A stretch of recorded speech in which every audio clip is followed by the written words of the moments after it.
Number 3 है 27 जनवरी 1999 में। ठीक है ना। इस चर्चा में पर्याय की ज्ञान शक्ति, प्रतिभास और ज्ञान, अज्ञान के दो रूप, अनुभूति के दो रूप, ज्ञान में ज्ञेयों का झलकना आदि मार्मिक विषयों का स्पष्टीकरण किया गया है। ज्ञान शक्ति और ज्ञान गुण। क्वेश्चन है, कल का जो एक प्रश्न था वो थोड़ा सा दोहराया जाए तो ठीक है, जो कल हो गया था शायद। कौन सा? अब एक है ये वाला प्रश्न था ना कल, ये कि गे से ज्ञान को रिबाउंड हो जाना चाहिए, मतलब कि जो ज्ञान है, सॉरी जो गे हैं ज्ञान में एंटर ही नहीं करते, वो बेसिकली ज्ञान ही होता है ना। और दूसरी बात जो ज्ञान है वो एक गे पे नहीं टिकता। अगर वो एक गे पे टिक जाए तो वो गे ध्येय रूप हो जाएगा। नहीं समझ में आई बात? इसमें फिर एक उदाहरण भी बताया था कि जैसे 10 लोग बैठे हुए हैं और एक राउंड टेबल पर और बीच में एक पर्स रखा हुआ है किसी का, ठीक है ना। और सपोज मेरी दृष्टि उस पर्स पर गई और दृष्टि गई और मैंने फेर ली से मतलब अपने आप ही हट गई वहाँ से, ठीक है ना, कोई बात नहीं है। लेकिन यदि मेरी जो दृष्टि है उस पर अगर 5, 7, 10 सेकंड टिकी रही, उस पर्स को मैं देखता रहा 5, 7, 10 सेकंड भी, और इस दौरान अगर मुझे किसी ने देखा, ठीक है ना, तो वो क्या सोचेगा? वो यही बोलेगा कि यार ये तुम क्या कर रहे हो, मतलब है कर क्या रहे हो तुम? तो फिर मेरे जवाब क्या होगा? मैं क्या कर रहा हूँ, केवल देख ही तो रहा हूँ, ना छुआ ना उठाया, हाथ भी नहीं लगाया। लेकिन जो बाकी के 10-12 लोग हैं वो क्या समझेंगे कि मेरे दृष्टि में खोट है, चोर है। यही तो होता है ना भाई। आप अगर किसी चीज़ को देखते हो, अब देखो मैं थोड़ा सा गंदा उदाहरण है, हम रोड पे जाते हैं, ठीक है ना, तो कुछ छिछोरे लड़के भी होते हैं, ठीक है ना, और कुछ अच्छे भी होते हैं। तो जो अच्छे होते हैं, अगर कोई सामने से लड़की जा रही होती है चाहे कैसी भी हो, ठीक है ना, वो उनके सामने आती है, वो चली जाती है, कोई फर्क नहीं पड़ता। लेकिन छिछोरे टाइप के जो लड़के होते हैं वो क्या करते हैं, 2 मिनट तक उन्हें देखते रहेंगे। समझ में आ रही है? तो इसका मतलब क्या कि जिस चीज को आप लगातार, जो आपके ज्ञान का गे बन रही है लगातार, इसका मतलब आपके अंदर उसको पाने की इच्छा जागृत हो गई है। क्लियर है ना बात? समझ में आ गई बात? जी हाँ। हाँ, तो इसका मतलब ये कि जो गे आपके ज्ञान में लंबे समय तक रह गया, भले ही से वो ज्ञान रूप ही हो, और ये भले ही से क्या मतलब ज्ञान रूप ही होता है, लेकिन जिस गे की तरफ आपका ज्ञान अटक गया थोड़ी देर भी, तो वो क्या हो जाता है? वो ध्येय रूप हो जाता है। क्या हो जाता है? वो ध्येय रूप हो जाता है। क्लियर है ना? तो यही बता रहे हैं। लेकिन जब वो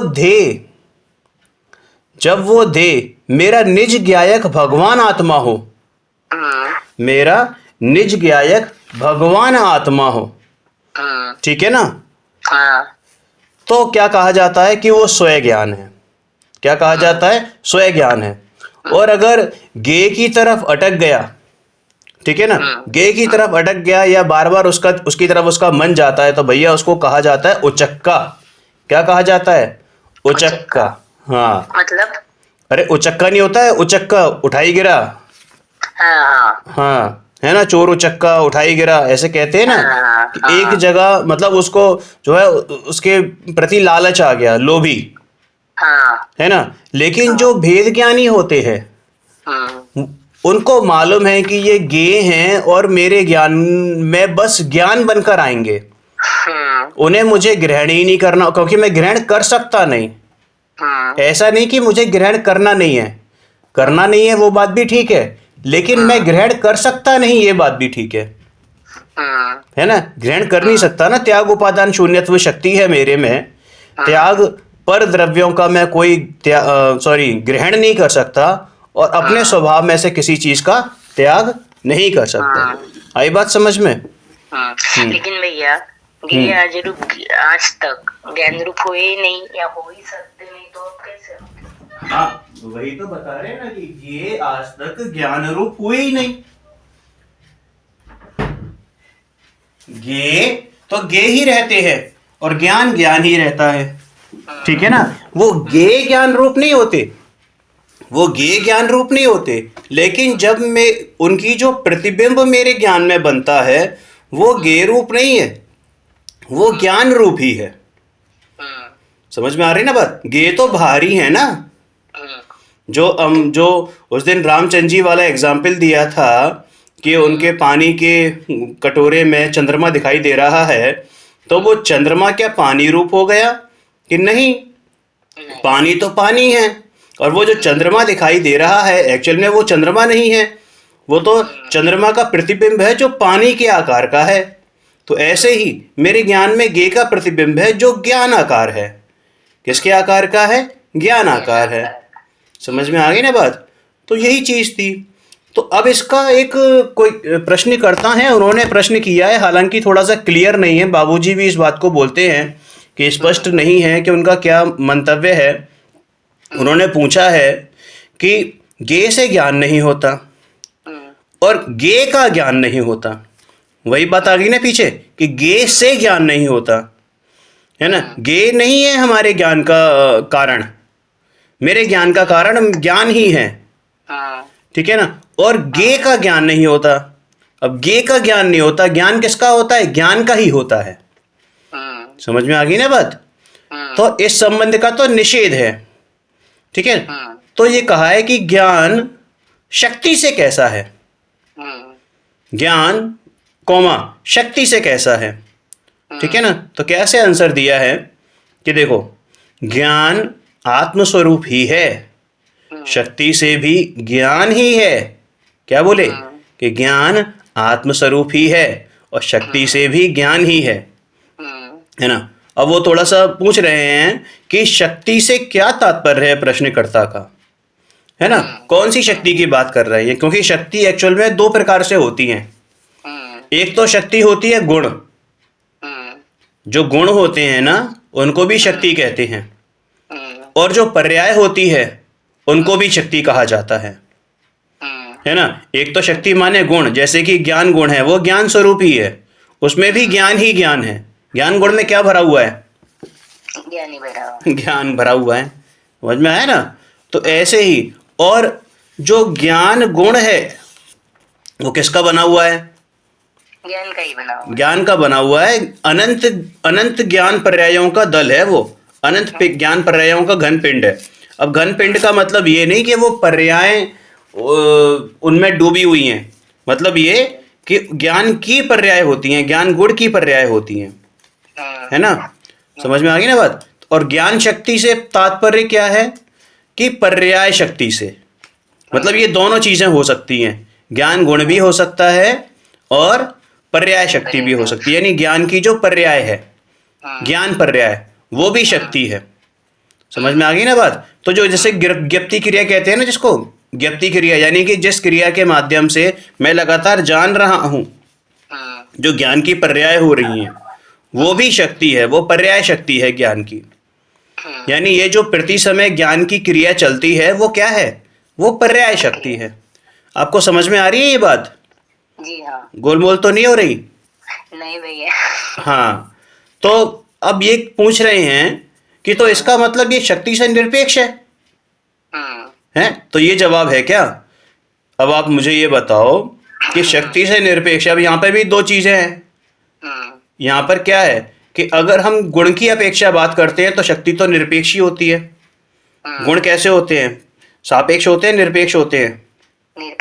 निरपेक्ष होते हैं, ठीक है ना। समझ में आ गई ना। उन्होंने कहा कि देखो, प्रश्न में इतना नहीं है, प्रश्न में तो सिर्फ इतना है कि ज्ञान शक्ति से क्या तात्पर्य है। तो उन्होंने उसको एक्सप्लेन करा है कि ज्ञान शक्ति माने एक तो ज्ञान गुण, जो सदा आत्मा में द्रव्य की तरह रहता है। द्रव्य की तरह से मतलब क्या? टंकोत्कीर्ण, स्वभाव रूप, जिसका कभी भी क्या नहीं होता? क्षय उत्पाद नहीं होता। समझ में आ गई ना बात। हमेशा ही रहता है, ध्रुव रूप है, ध्रुव रूप है ना। बहुत बढ़िया, आपने, मैं भूल गया था, ठीक है, ध्रुव रूप है, ठीक है ना। और अनंत ज्ञान की पर्यायों से भरा पड़ा है ना। भरा हुआ है ऐसा कहना पड़ता है, मानो उनमें ज्ञान पर्याय भरी हैं ऐसा नहीं है, मतलब वो ज्ञान गुण है तो ज्ञान की पर्याय होती हैं इसलिए, ठीक है ना। ये नियम है कि ज्ञान गुण है तो ज्ञान की पर्याय भी होंगी। गुण की परिभाषा क्या होती है गुणों की?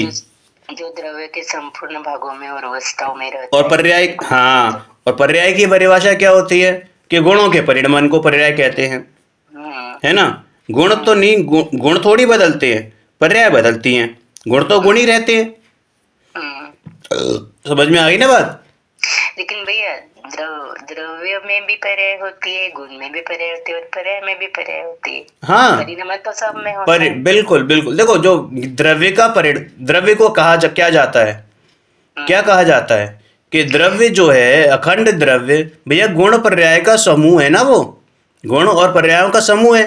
गुण पर्यायवत द्रव्यम, तत्वार सूत्र का सूत्र है ना, गुण पर्यायवत द्रव्यम, है ना।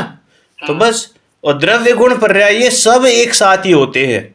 ऐसा नहीं हो सकता कि द्रव्य अलग है, गुण अलग है और पर्याय अलग हो जाएगी। सब सत है ना, उसको सत भी कहा है, उत्पाद वे द्रव्य हाँ, उत्तम सत, बिल्कुल, उत्पाद व द्रव्युक्तम सत, ठीक है ना। तो इसलिए ज्ञान गुण स्वयं ज्ञान स्वरूप है। अब ये ज्ञान पर्याय से ज्ञान गुण का निर्णय कैसे हो, तो इसमें बहुत अच्छा उदाहरण बताया है। जैसे बीज होता है ना, बीज।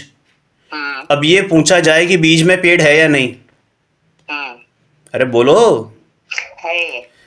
जितनी भी शक्तियां हैं वे सारी की सारी बीजभूत हैं। बीजभूत मतलब बीज की तरह है।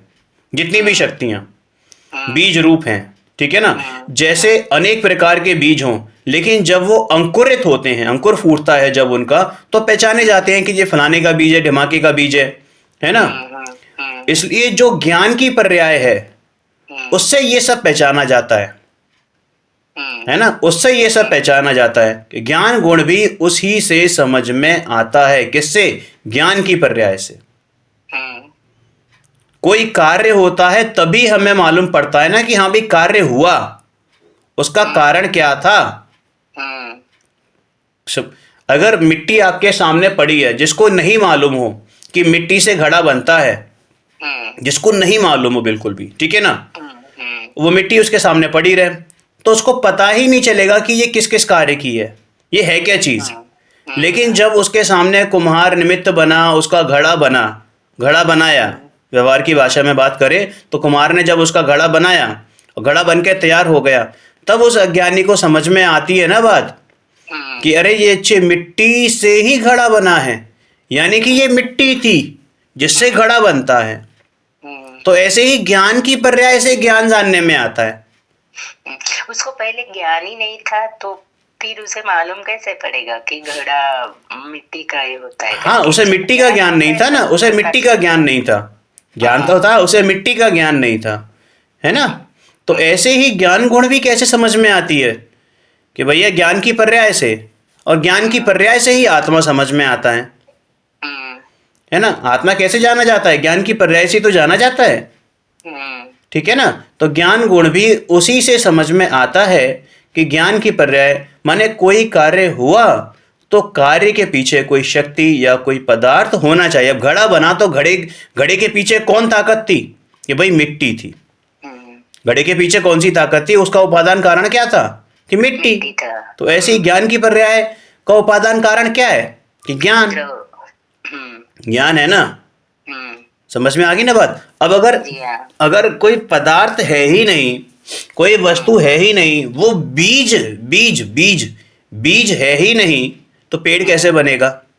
नहीं बन सकता, नहीं होगा ना। तो इसलिए कहा कि पदार्थ ही नहीं है, कोई अस्तित्व ही नहीं है, तो काम कहाँ से होगा। इसलिए ज्ञान की पर्याय होती है तो उसे पहचाना जाता है कि उसके पीछे ज्ञान शक्ति है। समझ में आ गई ना बात? ज्ञान शक्ति है, ज्ञान की पर्याय जो होती है उसके पीछे ज्ञान शक्ति है। अकेला जो आत्मद्रव्य है, अब देखो इसको बड़ा ही बहुत मार्मिक पॉइंट है और थोड़ा सा ध्यान देने वाला है कि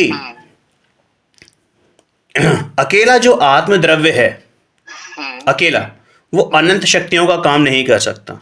मतलब जैसे कि अब उसमें सिर्फ और सिर्फ ज्ञान गुण होता, सिर्फ और सिर्फ। आत्मा में, तो क्या वो श्रद्धा कर सकता, वो चारित्र कर सकता, वो नहीं कर सुख, वीर्य, प्रभुता, विभूता, सर्व मतलब जितनी भी और शक्तियां हैं अनंत, हम्म, उनका कार्य कर सकता था? नहीं कर सकता था, क्योंकि प्रत्येक गुण, प्रत्येक शक्ति अलग अलग है, स्वतंत्र है। हाँ, वही तो बता रहे हैं ना कि भैया कि जो अकेला आत्मद्रव्य है वो अनंत शक्तियों का काम नहीं कर सकता, लेकिन हालांकि अनंत शक्तियों का निधान भी वही है, यानी कि अनंत शक्तियों का धारक भी वही है, वही है। और वहीं से उत्पन्न हो रही हैं, है ना। अनंत शक्तियां उसी के आश्रित हैं, उनका वो एक पिटारा है, लेकिन फिर भी क्योंकि वो एक सत्ता है ना, सत्ता, सत्ता क्या होती है? द्रव्य, हम्म, सत्ता होती है ना, द्रव्य। तो जो आत्मा है या जगत के छहों द्रव्य कहो, सब सत्ता ही तो हैं। हम्म, समझ में आ गई ना बात? तो एक सत्ता में अनेक कार्य नहीं हो सकते। एक सत्ता में मतलब अगर एक अनेक कार्य नहीं हो सकते का मतलब क्या कि भाई अगर कोई ज्ञान जो सत्ता है वो एक गुण रूप हो जाए तो एक ही कार्य होगा, उसको अनेक कार्य करने के लिए अनेक गुणों की आवश्यकता रहेगी ना। हाँ, तो ऐसे अलग अलग डिपार्टमेंट हैं, अनंत डिपार्टमेंट हैं। मेरी सत्ता रूपी फैक्ट्री में, द्रव्य रूपी फैक्ट्री में अनंत डिपार्टमेंट हैं जो गुण हैं। हम्म, समझ में आ गई ना बात? अब ये सिर्फ दृष्टांत समझाने के लिए है, मतलब ऐसे मत समझना वहां तो एक डिपार्टमेंट अलग बैठा हुआ है, दूसरा अलग बैठा हुआ है ना।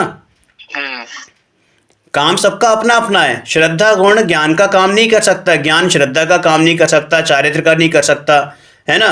ज्ञान आनंद का कार्य नहीं कर सकता, आनंद ज्ञान का कार्य नहीं कर सकता। ऐसा होता भैया तो फिर द्रव्य की पूरी व्यवस्था ही एब्सोल्युटली यही चीज बताने की कोशिश कर रहे हैं, है ना, यही बताने की कोशिश कर रहे हैं कि आत्मद्रव्य अकेला कुछ नहीं कर सकता, अकेला, है ना, अकेला सारे अनंत शक्तियों का कार्य नहीं कर सकता। अनंत गुण उसके साथ हैं, अनंत उसके साथ क्या है मतलब उसमें ही है, तादाद में संबंध है ना, अविनाभावी संबंध है, ठीक है ना। तो एक सत्ता में से अनेक कार्य नहीं हो सकते, इसलिए उसमें अनेक की आवश्यकता है। वो अनेक की आवश्यकता ये शक्तियां पूरी करती हैं। देखो कितनी बहुत सारी चीजें छुपी हुई हैं इस छोटे से वाक्य में कि एक सत्ता में अनेक कार्य नहीं हो सकते, इसलिए उसमें अनेक की आवश्यकता है। अब अगर कोई थोड़ा सा एकांतवादी व्यक्ति हो ना तो वो लड़ बैठे इस बात पर। कैसे? कि वो ये बोले, अच्छा अभी तो तुमने कहा था कि अखंड है, अब कह रहे हो कि एक अनेक है। तो भैया ये अनेकांतवाद है, इसी को तो कहते हैं स्यादवाद। तो एक पक्ष को वो पकड़ लेगा, इसलिए वो हाँ, झगड़े करेगा ना। बिल्कुल बिल्कुल, समझ में आ गई ना बात हाँ, कि भैया ये जो देखो ये जो गुण हैं, ये शक्तियां हैं, वो आत्मा में ही हैं और अखंड रूप से विद्यमान हैं। मतलब वो मानता है कि ऐसा ही है, हाँ, जैसे आत्मा नित्य ही है, ऐसे इस तरह हम्म, मानेगा वो, इसलिए वो वाद करेगा उस पे। हाँ। तो अब ज्ञान शक्ति की पहचान कैसे हो, कैसे पहचाना जाए साहब? कि देखो जैसे अनेक बीज हैं, अब उनको कैसे पहचाना जाए? अभी तो ऊपर एग्जाम्पल दिया था कि बीज अगर जैसे हैं तो उनमें जब अंकुर होगा, अंकुर फूटेगा, ठीक है ना, तो आप पहचान जाओगे।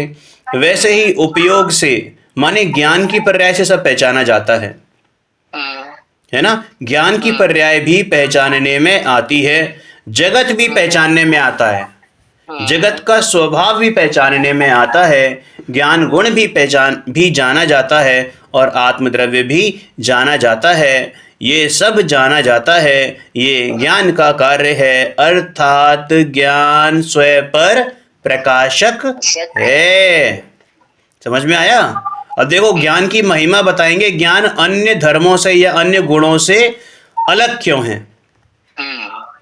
एक एक ऐसी बात है ज्ञान में, एक ऐसी शक्ति है ज्ञान में, एक ऐसा गुण है स्वयं ज्ञान में जो बाकी और गुणों में नहीं है, बाकी और धर्मों में नहीं है।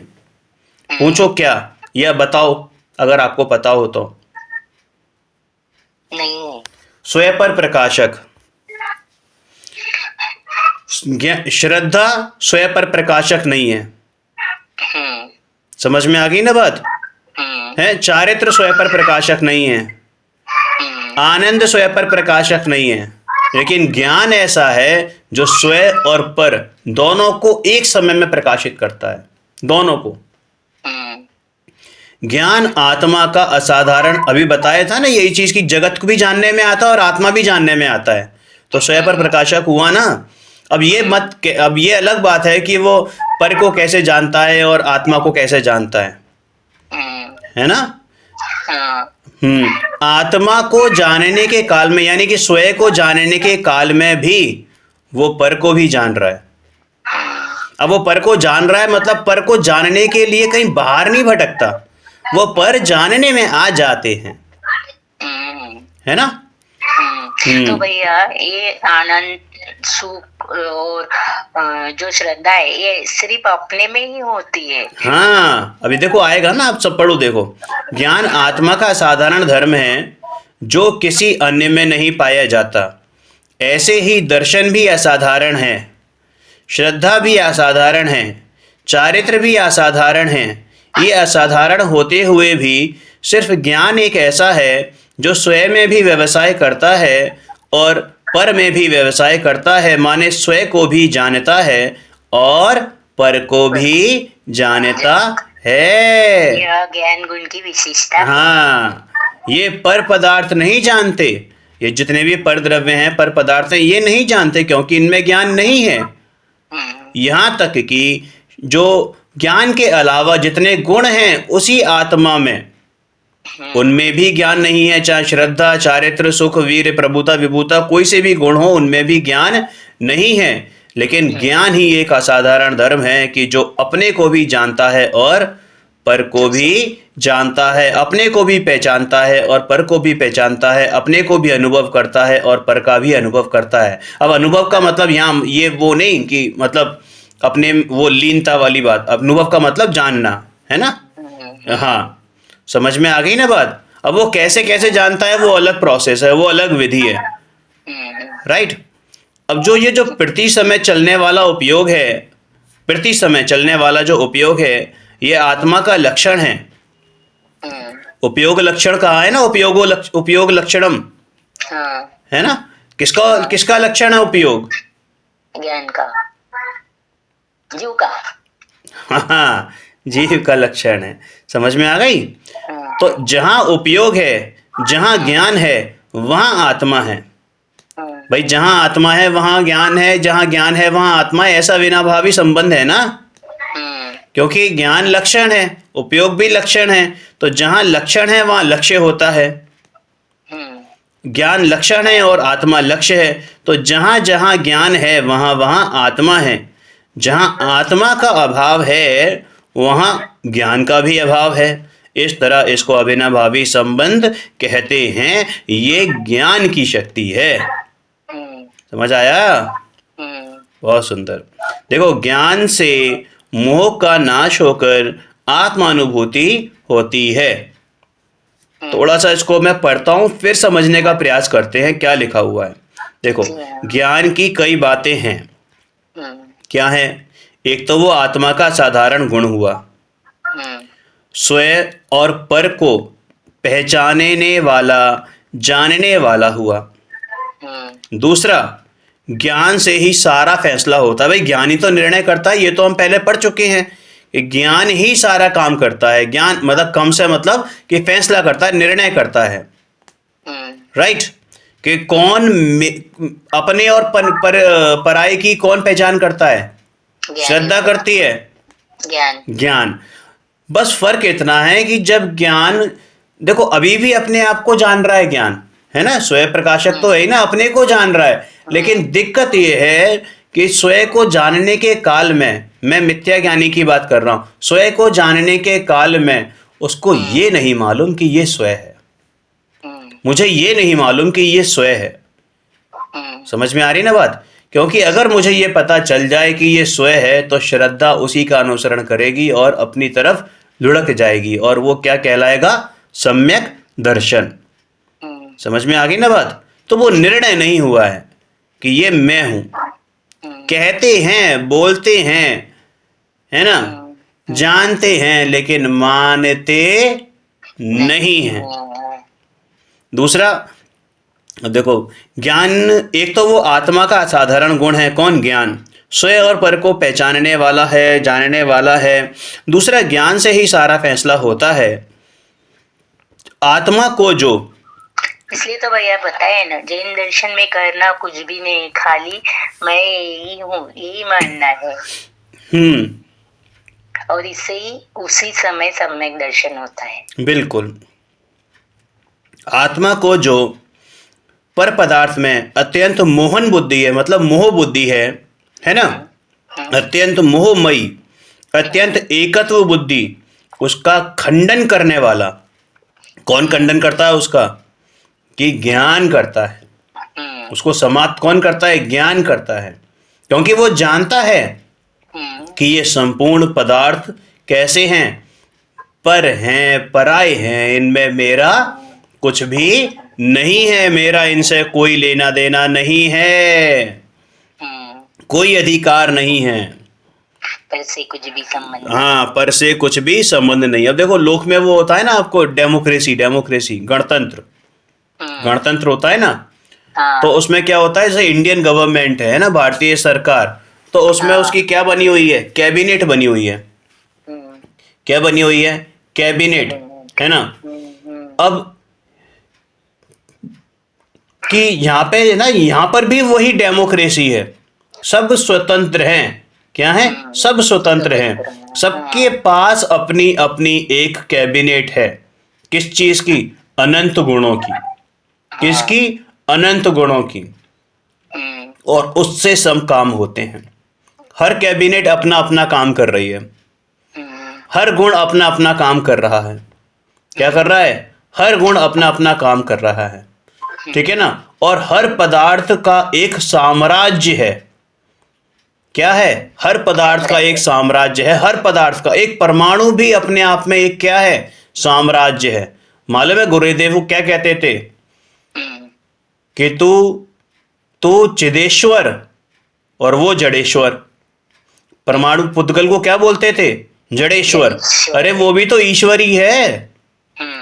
देखो, जितने कार्य, मतलब मैं ये नहीं कह रहा कि मैं जान रहा हूं, मैं कह रहा हूं जितने गुण मुझ में हैं, ठीक है ना, उतने ही गुण एक परमाणु मात्र में भी हैं, है ना। और वो सारा का सारा अपना अपना कार्य कर रहे हैं। एक परमाणु को किसी के सहारे की आवश्यकता नहीं है अपना कार्य करने के लिए। मतलब भैया जैन दर्शन में कितनी स्वतंत्रता आप बताई, बिल्कुल स्वतंत्रता बताई है। सूक्ष्म रूप से स्वतंत्रता। बिल्कुल।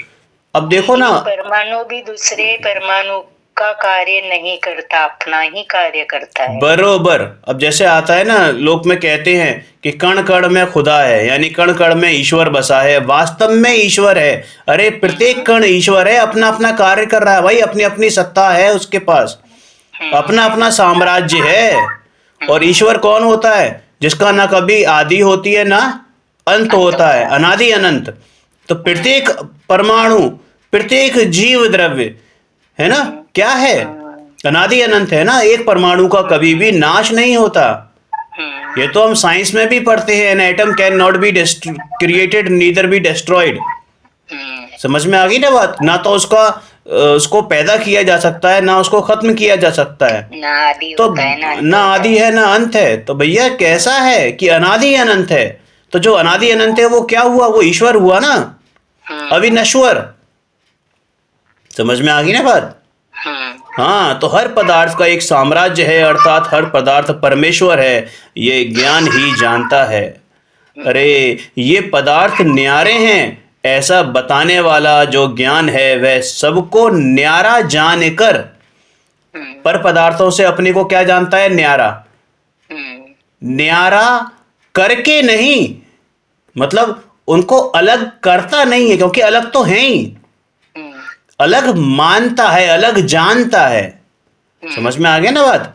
तो ये पदार्थ न्यारे हैं, ऐसा कौन बताता है? कि ज्ञान बताता है। वह सबको न्यारा जानकर, न्यारा करके नहीं, न्यारा जानकर, है ना।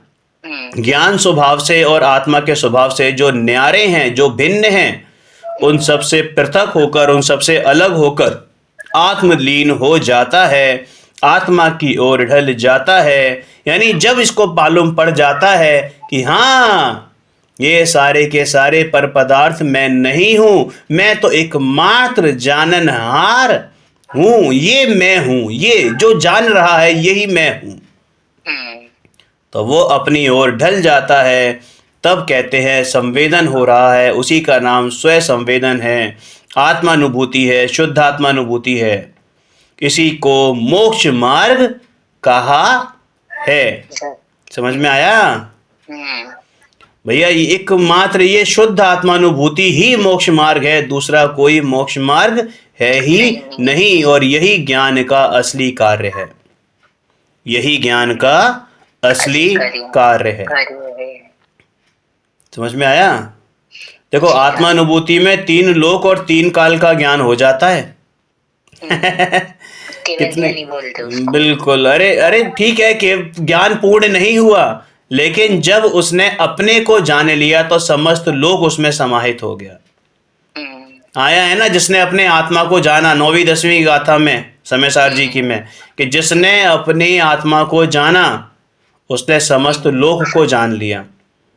15वीं गाथा में भी यही आया है कि जिसने अपने अबद्ध स्पष्ट स्वभाव को जाना, जिसने अपने नियत स्वभाव को जाना, जिसने अपने अविशेष स्वभाव को जाना, जिसने अपने असंयुक्त स्वभाव को जाना, जिसने अपने नित्य स्वभाव को जाना, उसने संपूर्ण विश्व को जान लिया। समझ में आया? फिर इसलिए तो बोला है जैन दर्शन में करने जैसा कुछ भी नहीं है। जो भी कुछ करते हैं सब बेकार है, खाली एक ही कार्य करने योग्य है, वो है सिर्फ जानना जानना जानना जानना जानना जानना। बिल्कुल सही बात है, बिल्कुल सही बात है। और अपन क्या कर रहे, दुनिया में क्या हो रहा है, एक ही कार्य करना है वह नहीं कर रहे, और बाकी सब कुछ कार्य कर रहे हैं। बिल्कुल बिल्कुल, यही चीज तो है कि भैया देखो, हमें ना करने के पीछे लग जाते हैं। करने में या तो हम ग्रहण करने के पीछे लग जाते हैं या छोड़ने के पीछे लग जाते हैं, है ना?